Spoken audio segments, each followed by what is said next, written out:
Assalamualaikum warahmatullahi wabarakatuh. Rahayu, Rahayu, Rahayu. Kembali lagi di channel Nasihat Kehidupan Misteri. Pada video kali ini kami akan membahas tentang misteri mengungkap Sado Palonagi Genji. Tahun 2023 Indonesia harus waspada. Pasalnya ramalan Jayabaya mengungkap bahwa tahun 2023 adalah tahun datangnya Sabdo Palonagi Genji.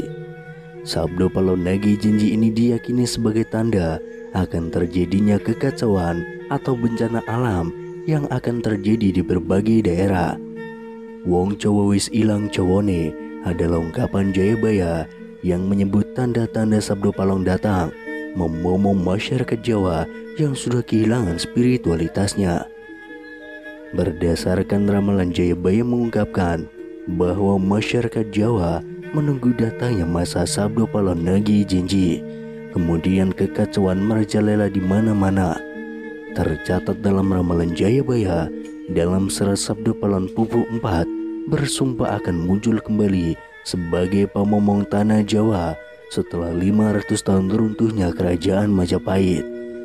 Apabila 500 tahun dihitung dari kerajaan Majapahit runtuh, yaitu pada tahun 1478, maka ramalan datangnya masa Sabdo Palonagi Genji jatuh pada tahun 2020 hingga tahun 2023. Pertanda meletusnya Gunung Merapi yang dijelaskan dalam Pupuh 5 dalam serat Sabdo Palon yang berbunyi, Kulon damel Pratondo, Pratondo tembayang mamihar di Merapian jebluk mili lahar, lindu peng pitu sedino, kali ini banjir bandang.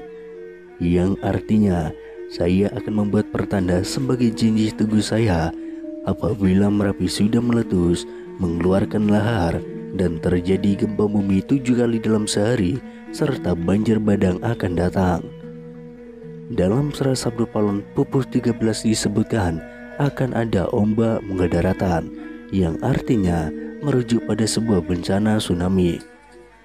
Berdasarkan Pupuh 11 dalam serat Sabdo Palon disebutkan panggebluk ingkang pinangkung, lelorong ngombro-ngombro, enjang sugeng sonten praloyo, yang artinya akan datang wabah mengerikan merajalela di mana-mana. Paginya orang-orang masih hidup, sorenya banyak yang mati.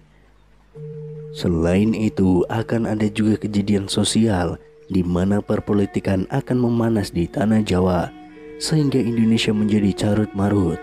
Hal tersebut lantaran adanya egosentrisme dan eksploitasi yang semakin parah. Disebutkan juga oleh Sabdo Palon bahwa moral masyarakat Jawa banyak yang rusak. Dalam ramalan jangka Jayabaya bahwa masa Sabdo Palonagi Genji ini akan terus menimbulkan kejadian alam dan sosial yang bakal terjadi secara terus-menerus hingga tahun 2056 berdasarkan hitungan waktu yang sudah diperkirakan. Tidak hanya tentang wilayah Pulau Jawa yang disebutkan oleh Sabdo Palon dalam ramalan jangka Jayabaya, tapi masa Sabdo Palon meliputi satu Nusantara atau satu Indonesia.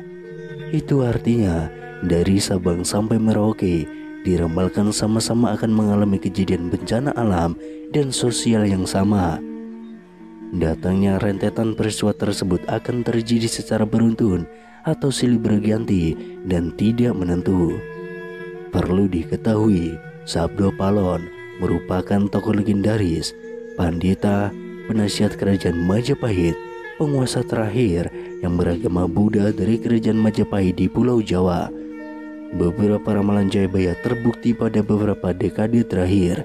Namun sebagai masyarakat, kita tetap berdoa dan berikhtiar agar Indonesia selalu aman dan damai tanpa ada bencana di tahun 2023.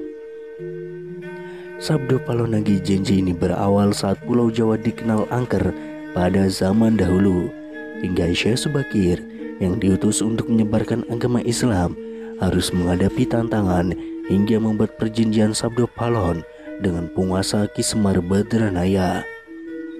Diceritakan pada masa dahulu, Pulau Jawa dikenal angker yang dikuasai roh halus Ki Semar Badranaya. kedatangan Syekh Subakir yang diutus oleh Sultan Turki, Sultan Muhammad I, untuk syiar agama Islam. Setelah keduanya terlibat pertempuran dan sama-sama kuat, Syekh Subakir dan Ki Semar Badranaya akhirnya membuat kesepakatan melalui sebuah perjanjian yang disebut Sabdo Palon. Namun kedatangan Syekh Subakir dalam melakukan syiar Islam di Pulau Jawa saat itu harus mendapat rintangan hingga harus membuat perjanjian dengan Ki Semar Badranaya sebagai roh halus sebagai danyang atau penguasa wilayah tanah Jawa. Syekh Subakir dikenal sebagai orang yang berhasil menumbali Pulau Jawa yang terkenal angker dan wingit pada dahulu kala.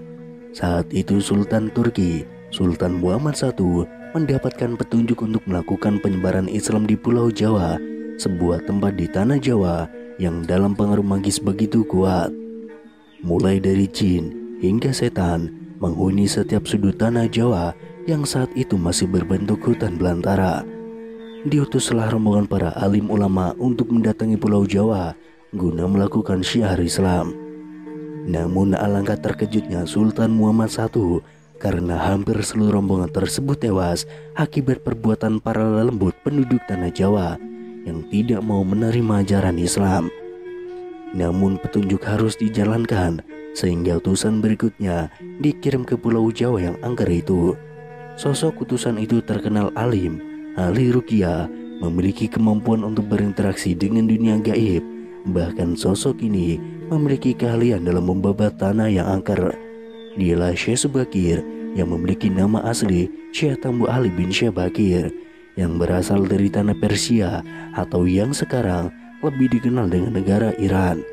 Sesampainya di tanah Jawa, Syekh Subakir langsung menuju ke Gunung Tidar yang diyakini sebagai titik pusat dari tanah Jawa. Di puncak gunung ini Syekh Subakir memasang tumbal berupa batu hitam yang sudah diraja. Batu tersebut dikenal dengan nama Aji Kala Cakra untuk menetralisir daya magis negatif dari bangsa jin. Selama 3 hari 3 malam, batu tersebut mengeluarkan hawa yang sangat panas hingga para lelembut terpaksa menyingkir ke laut selatan Jawa. Kejadian itu kemudian sampai mengusik ketenangan Ki Semar Badranaya, sang danyang tanah Jawa yang selama ribuan tahun khusyuk bertapa. Pertempuran pun akhirnya tidak terhindarkan antara Syekh Subakir dengan Ki Semar Badranaya selama 40 hari 40 malam. Namun selama pertempuran itu keduanya sama-sama kuat, sampai akhirnya Ki Semar Badranaya menawarkan perundingan kepada Syekh Subakir yang mana menghasilkan sebuah kesepakatan perjanjian yang terkenal dengan sebutan Perjanjian Sabdo Palon.